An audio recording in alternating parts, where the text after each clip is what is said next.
मित्रांनो, मी आपल्यासाठी एक नवीन व्हिडिओ घेऊन आलो आहे, ज्यामध्ये आपण जर सावित्रीबाई फुले पुणे विद्यापीठामधून एखादी पदवी घेतली असेल, डिग्री घेतली असेल आणि आपण जर कन्व्होकेशन फॉर्म भरला नसेल तर तो कसा भरायचा हे मी आजच्या व्हिडिओमध्ये सांगणार आहे.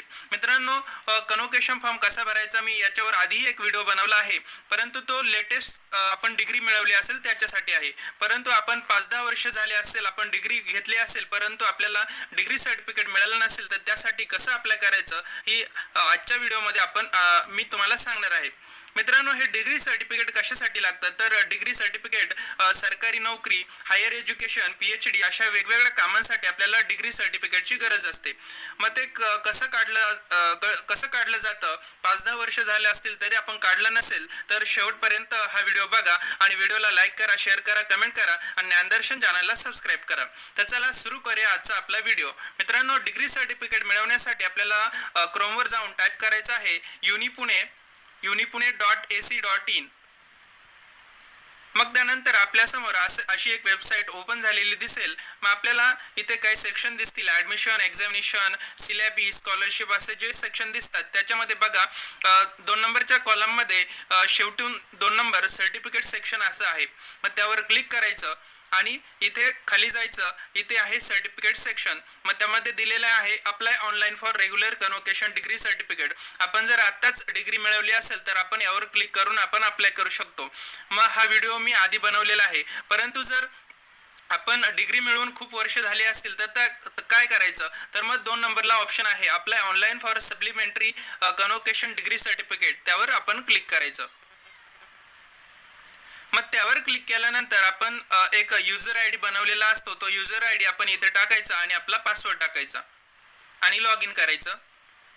लॉग इन केल्यानंतर आपल्यासमोर एक 3 ऑप्शन दिसतील बघा, ऑनलाईन कन्व्होकेशन फॉर्म, चेंज पासवर्ड आणि लॉग आउट. तर आपण ऑनलाईन कन्व्होकेशन फॉर्मवर क्लिक करायचं. क्लिक केल्यानंतर आपल्यासमोर असा एक फॉर्म ओपन झालेला दिसेल. मग तो फॉर्म आपण भरायला सुरुवात करायची. बघा, ॲप्लिकंट्स फुल नेम इन इंग्लिशमध्ये आपलं नाव इथे टाकायचं. इथे मी इंग्लिशमध्ये नाव टाकलं. त्यानंतर मदर नेम टाकायचं. मदर नेम टाकल्यानंतर खाली आपलंच नाव मराठीमध्ये टाकायचं. त्यानंतर मदर नेम मराठीमध्ये टाकायचं. झाल्यानंतर आपला संपूर्ण ॲड्रेस टाकायचा. ॲड्रेस टाकल्यानंतर आपला पिनकोड टाकायचा आणि खाली सिटी टाकायची. सिटी नाशिक टाकली. आपला ईमेल ID टाकायचा आणि इथे डिस्ट्रिक्ट पण आपण इथे टाकायचा. ते टाकल्यानंतर आपण इथे स्टेट सिलेक्ट करायचं. स्टेट सिलेक्ट केल्यानंतर आपण इथे आपला मोबाईल नंबर टाकायचा. मोबाईल नंबर टाकून आपण आपला जर फोन नंबर असेल तर फोन नंबर टाकू किंवा मग आपण मोबाईल नंबर टाकू. मग मोबाईल नंबर टाकल्यानंतर आपण इथे आपलं जेंडर सिलेक्ट करायचं आणि खाली आपलं कॉलेज नेम टाकायचं. मग आपलं कॉलेज कोणतं आहे, जर आपण इथे कॉलेज सिलेक्ट करताना आपल्याला इथे खूप कॉलेज दिसतील, त्यामुळे आपल्याला सिलेक्ट करायला थोडं अवघड जाईल. मग आपण काय करायचं, आपल्याकडे जे मार्कशीट असेल त्या मार्कशीटवर आपलं कॉलेज नेम असेल आणि कॉलेज नेमच्या समोर आपला एक कॉलेजचा नंबर असेल. तो नंबर इथे आपण शोधायचा. मग मी माझ्या कॉलेजचा नंबर शोधतो 0138. KPG कॉलेज इगतपुरी या कॉलेजचा कोड आहे 0138. मग मी इथे तो सिलेक्ट करतो. तो सिलेक्ट केला आणि कॉलेजचं नाव आलं. त्याखाली आपण कोणती फॅकल्टीमध्ये आपण शिक्षण घेतलेलं आहे ते आपण सिलेक्ट करायचं. इथे कॉमर्स सिलेक्ट केलं आणि खाली सिलेक्ट एक्झामिनेशन आपण कोणती दिलेली आहे ते आपण सिलेक्ट करायचं. मी इथे सिलेक्ट केलं BCom. त्यानंतर मंथ ऑफ एक्झामिनेशन, आपण कोणत्या महिन्यामध्ये आपली एक्झाम दिलेली आहे ते आपण इथे सिलेक्ट करायचं. एप्रिल आणि इयर 2019.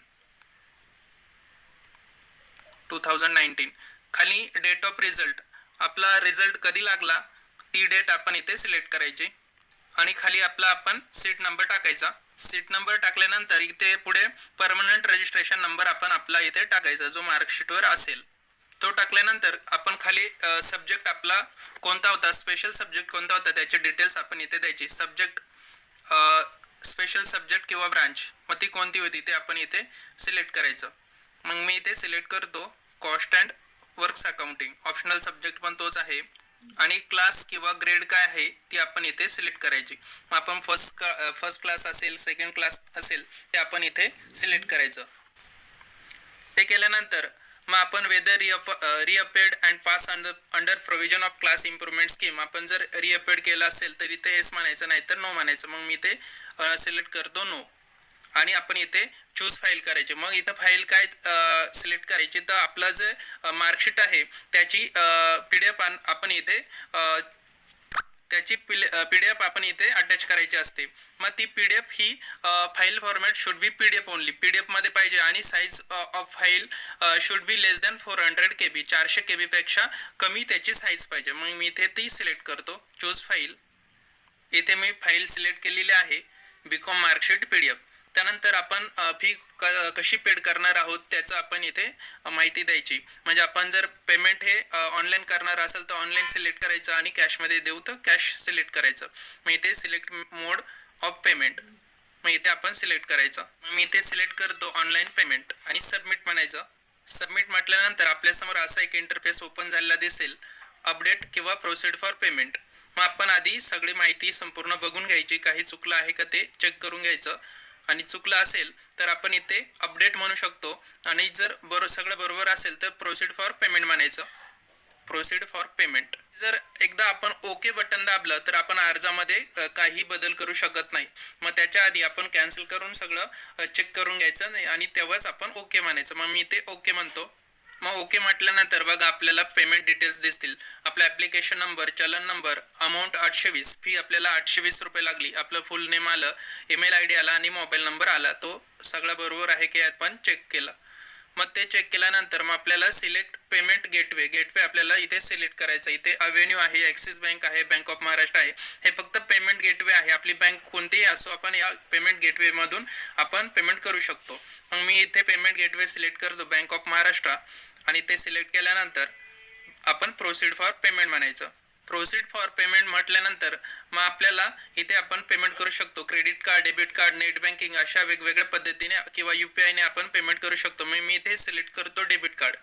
डेबिट कार्ड सिलेक्ट केल्यानंतर मग इथे आपला कार्ड नंबर टाकायचा, कधी एक्सपायर होणार आहे तो कार्ड नंबर, त्याची डिटेल्स टाकायची आणि आपला CVV टाकायचा आणि आपला कार्डवर जे नाव आहे ते आपण सेम इथे टाकायचं आणि आपण पे ₹820, आपण ते 820 रुपये पेमेंट आपण इथे करू शकतो. मग ते केल्यानंतर आपल्यासमोर असा एक इंटरफेस दिसेल आणि आपल्याला OTP मागितला जाईल. तो OTP आपण इथे टाकायचा. आपल्या रजिस्टर मोबाईल नंबरवर तो OTP गेलेला असेल. मग OTP टाकल्यानंतर आपण मेक पेमेंट म्हणायचं. आणि अशा रीतीने आता इथे प्रोसेसिंग झालेलं दिसेल. प्रोसेसिंग झालं आणि आपल्याला अशी एक PDF जनरेट झालेली दिसेल, ती आपण सेव्ह करून ठेवू शकतो. आपण ही PDF सेव्ह करून ठेवू शकतो. अशा रीतीने आपण ॲप्लिकेशन कन्व्होकेशन डिग्री सर्टिफिकेटसाठी केलेलं आहे.